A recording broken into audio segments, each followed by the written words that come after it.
the reason that you should pay attention to RFK Jr., he is open about a challenging past and has learning, continues to process, what he would call mistakes. Yeah. He's very open about his past and how he has changed and transmuted those mistakes. And again, into all of this is wisdom. to say, from our perspective, it appears as such. We don't know the guy, we don't know his heart, but what we observe and what it appears to be. Yeah.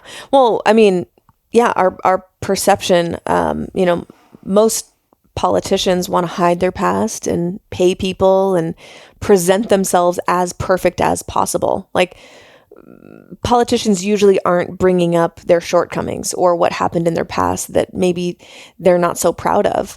They sort of present themselves as like, no, I've never made any mistakes ever. Trump doesn't really do that, but Trump is like a different animal, when it comes to politics. But this is not realistic for anyone who's actually listening to these politicians. We all have shit in our past. We all have done things and said things that we are not proud of, that if somebody shined a light on, we wouldn't be excited to have these things exposed. And this is, I think, in my opinion, why we are here. And one of the points of living is to make mistakes, we reflect, we learn, we grow, and hopefully do better next time. And RFK Jr. is not secretive of the fact that he was an addict in his teens and 20s. Rather than try to hide this or downplay it or make excuses in his campaign, he actually leans into the experience and wisdom that he gained from those 14 years of addiction and now 40 plus years of recovery and sobriety. So not only is he honest about this time in his life, but actually explains how he has alchemized it into wisdom for his own life and actually a connection to the people who are struggling in that area of life, in this case, addiction, and forming really a coherent plan of action for people who are experiencing addiction, which is a lot of our country. People are dying every single day from addiction. And he puts forth this really interesting and creative idea because he knows what that experience is like. Well, I almost look at his history with addiction and substance abuse as a critical attribute of his resume. The fact that he recovered and has had not only just on paper a very, very successful career, but the point of this podcast is to articulate that he's a great man from our seat and our perspective as well. And the fact that he can do that all while having overcame a pretty intense addiction is dude, that's awesome experience. You know why? Because all of us have neuroses, compulsions, addictive tendencies. We know someone directly, or at least from one separation away, whose life has been completely hijacked by an addictive behavior or problem. And to me, knowing that he has literally been through that himself has the capacity to empathize and troubleshoot. Mm-hmm. Yeah. And so specifically when I talk about this plan of action to help people who are in this state, I'll speak to what he has articulated before.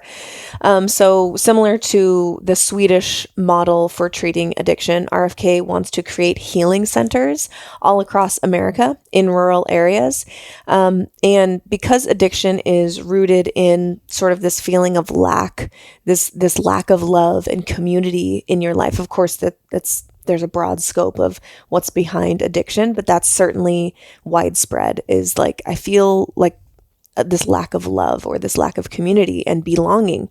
So these healing centers would be a place where people can simultaneously get back in connection with nature and community by learning how to grow and harvest food with regenerative agriculture.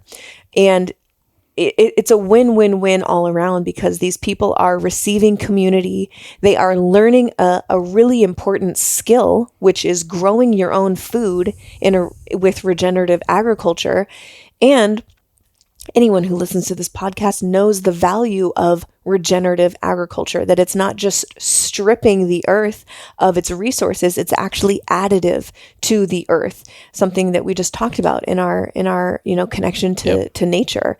And so this is just one of his many ideas of that are new and fresh and creative of how we can see real change happen in our country.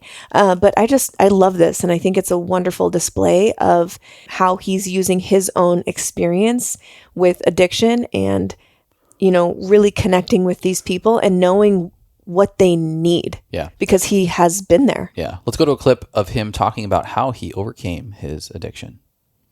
I started taking drugs soon after my dad's death. I started when I was 15 years old. I didn't like being an addict. I wanted to stop. And that's when I picked up this book called Synchronicity by Carl Jung. Jung was a disciple of Freud's, and they were kind of the co-fathers of modern psychiatry. Jung says people who believe in God get better faster, and that the recovery is more durable than people who do not. And so I just said there's God up there watching me 24 hours a day, and that life is just a series of tests. And every day is broken to about 40 different decisions, and I invested each one of those decisions with a moral dimension. For example, when the alarm goes off in the morning, do I stay in bed with my indolent thoughts, or do I jump right out of bed and get the day going? Do I hang up the towels after I get out of my shower? Or do I say, that's somebody else's job, I'm too busy for that, I'm too important for that? But 6 weeks after I got sober, my life began to get big quickly.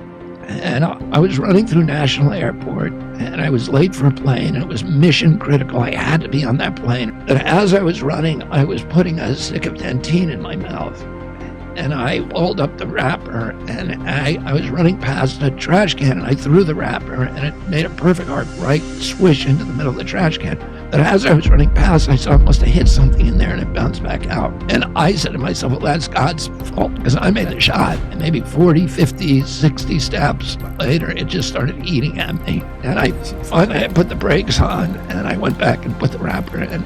I did make the plane, but for me, probably the most important thing I did that day was to put that wrapper back in that trash can, because staying in that posture of surrender, even when the cash and prize are flowing into your life, is the hard part, because my inclination is to say, thanks God, I got it from here, and then take the wheel and drive the car off the cliff again. And the challenge is, for somebody like me, it's how do you stay in that posture of surrender? What I find is when I do the little things right, that God takes care of the big things. Addiction is about ultimately abusing power. Ooh, another banger. I mean, I can't say that I've had a substance abuse problem in my life, but I have addictive tendencies. I have compulsive tendencies, especially around eating and exercise. If you've listened to our podcast for some time now, we've both openly shared about those feelings of addiction, compulsion, and that you start out a day and you're like, I swear to God, I'm not going to do this thing today. Yeah. And sure enough, by the end of the day, you are overwhelmed with the compulsion to do that thing. And you come up with some excuse why it's okay. Right. And that is the underrated underlying condition of so many people in our world. It could be just a behavioral pattern. And I can't help but think that somebody who was able to articulate that feeling, and not only articulate it, work through it, and be able to step into a life without it, is going to be wildly important. Something you should pay attention to as it pertains to evaluating the qualitative attributes of a leader. Yeah, absolutely. Thank you so much for listening. If you enjoyed that, check out right over here for some more fun clips. Oh, and you're going to want to subscribe. Bye.